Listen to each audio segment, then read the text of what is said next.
So you've wonderful team members over your 50 years, some long-serving that span generations of local families, and some sadly no longer with us. Who stands out and why? I mean, there's the characters that are infamous.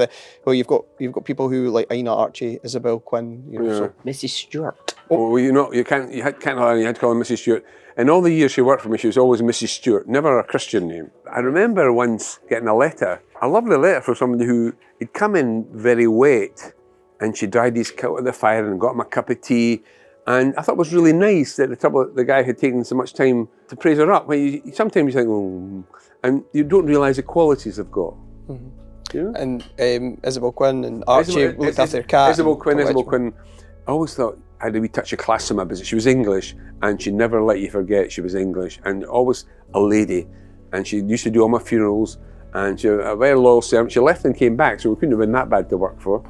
Archie, we were looking through the photos, we've seen a big goodbye from him. Mum, do you remember Archie and the big goodbye? And we've even got the little statue that's called Archie, so he still lives on in that statue. And he had a cake that somebody had made, and it was just like Archie behind the bar with customers, and he had that. I think he took it away when he retired.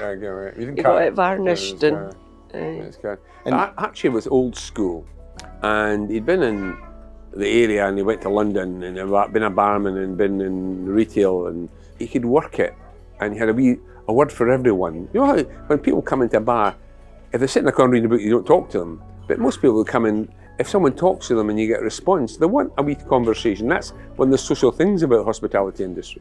But we also socialised with Archie, and he looked after your cat. I remember you talking about you had a member of staff that made you sound smarter than you actually are. Oh, I had Simon. Now Simon had a degree. He was at university doing journalism, I think, and he used to work at the bar. And it was before he had computers, and if I were a letter type, you get the typewriter, and he'd type on my letter, and make me sound so much better than I was when you're writing letters to people and things like that. Jane worked in the bar for a long time, and she was very popular with customers.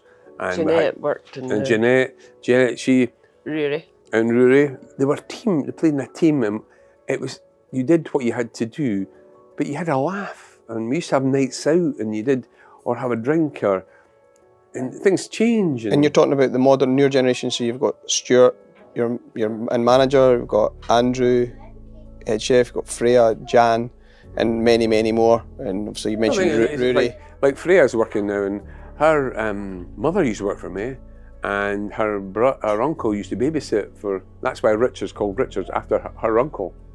Keith Fenty and Brian Riley, they were two of my boys. We used to do some social functions for us as well. And Keith Fenty, he was a lovely laddie, a very handsome laddie, and sadly he's no longer with us. And Brian Riley, they used to work.